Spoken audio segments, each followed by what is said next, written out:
ಯನ್ನು ಕಾಪಾಡಿಕೊಳ್ಳಿ. ಒಂದು ವೇಳೆ ಮಾರ್ಕೆಟ್ ಕೊಟ್ಟಿದ್ರೆ ಅವ್ರಿಗೆ ಬೆಳೆದ ಬೆಳೆಗೆ ಅವರ ರೇಟ್ ಕಟ್ಟುವಂಥದ್ದಾಗಿದ್ರೆ ಈ ಪರಿಸ್ಥಿತಿ ಬರ್ತಿರಲಿಲ್ಲ. ಹಾಗಾದ್ರೆ ಕ್ರಿಮಿನಲ್ ಆಕ್ಟಿವಿಟೀಸ್ ನಡೀತಾ ಇರಲಿಲ್ಲ ಅಂತಲ್ಲ, ಆದರೆ ಹಸಿವಿನಿಂದ ಬಡತನದಿಂದ ಸಾಲದಿಂದ ಸಾಯ್ತಾ ಇರಲಿಲ್ಲ ರೈತರು. ಇದನ್ನು ಯಾಕೆ ವಿಚಾರ ಮಾಡ್ತಾರೆ ನಮ್ಮ ರೈತರು? ಮೊದಲು ರೈತ ನಾಯಕರು ವಿಚಾರ ಮಾಡಬೇಕಾಗಿದೆ ಇದನ್ನು. ಅವ್ರು ನೋಡ್ರಿ ರಾಜಕಾರಣಿಗಳು ರಾಜಕಾರಣ ಮಾಡ್ತಾರೆ, 500,000 ಕೋಟಿ ಆಯ್ಕೆಯಾಗಿ ಹೋಗಿಬಿಡ್ತಾರೆ. ಅವ್ರಿಗೆ ಅದರ ಅವಶ್ಯಕತೆ ಇಲ್ಲ. ಯಾರು ನಮ್ಮ ವೋಟರ್ ಸೆಟಪ್ಪ, ಓಟ್ ಹಾಕಿ ಬಂದು ಓಟ್ ಹಾಕಿ ಹೋದ್ರೆ ಸಾಕು, ನಂತರ 5 ವರ್ಷ ನಮಗೆ ಬೇಕಾಗಿಲ್ಲ, ಅವಾಗ ನಮಗೆ ಸಂಬಂಧ ಇಲ್ಲ.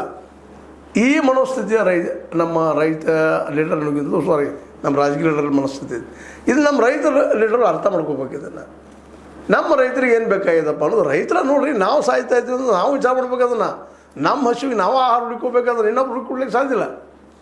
ಹಂಗೆ ಈ ಒಂದು ವ್ಯಾಪಾರಿ ವರ್ಗ ಆಗಿರ್ಬೋದು, ರಾಜಕಾರಣಿಗಳಾಗಿರ್ಬೋದು, ಅಧಿಕಾರಶಾಹಿ ವರ್ಗದವರಾಗಿರ್ಬೋದು, ಅವರೇ ಆಗಿರೋ ನಮ್ಮ ಸಹಿತ ರಾಷ್ಟ್ರಕೊಳ್ತಾರೆ, ಮಾತಾಡ್ತಾರೆ, ದೊಡ್ಡ ದೊಡ್ಡ ಮಾತಂದು ಬರ್ತಾವೆ ಮಾತಾಡಲಿಕ್ಕೆ, ಜಬರ್ದಸ್ತ್ ಮಾತಾಡ್ತಾರೆ, ಮಾತು ಕೇಳುವಂಗಿಲ್ಲ ಅದನ್ನೆಲ್ಲ ಆ ರೀತಿ ಮಾತಾಡ್ತಾರೆ.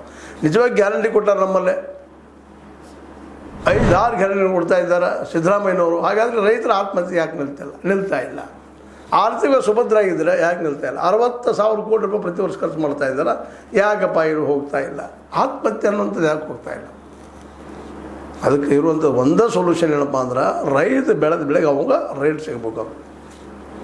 ಅದು ಯಾವಾಗ ಎಲ್ಲಿವರೆಗೆ ಆಗೋದಿಲ್ಲವೋ ಅಲ್ಲಿವರೆಗೆ ಇದು ನಿರಂತರ ಇರುವುದನ್ನ ಇದು. ಯಾಕೆಂದರೆ ನಾವು ನೀರು ಕೊಡ್ತಾ ಇದ್ದೀವಿ. ಇವತ್ತು ಅನೇಕ ಸಾವಯವ ಕೃಷಿ ಬಗ್ಗೆ ನಾವು ಕೊಡ್ತಾ ಇದ್ದೀವಿ. ನಮ್ಮ ರೈತರಲ್ಲಿ ಎಲ್ಲ ಸರಿ ಐತಿ. ಬೆಳೆದ ಬೆಳೆಯನ್ನು ಮಾರೋದಕ್ಕೆ ಅವಕಾಶ ಇಲ್ಲ ರೈತಗೆ. ಅದಕ್ಕೆ ನಾವು ಎಂದು ಹೇಳ್ತಾ ಇರೋದು, ರೈತ ನಾಯಕರಿಗೆ ಆದಷ್ಟು ತಿಳಿಸಲು ಪ್ರಯತ್ನ ಮಾಡ್ತಾ ಇರೋದು, MS ಸ್ವಾಮಿನಾಥನ್ ಅವ್ರು ಮಾಡಿದ ಪ್ರಕಾರ ಅವ್ರ ರೇಟ್ ಪ್ರಕಾರ ಕೊಡಿಸುವಂಥ ವ್ಯವಸ್ಥೆ ಮಾಡಿರಿ. ಭಾಳ ವೈಜ್ಞಾನಿಕ ಅಭ್ಯಾಸ ಮಾಡಿದ್ದಾರೆ ಅವರು. C2+ ಏನು ಹೇಳ್ತಾರೆ, C2+2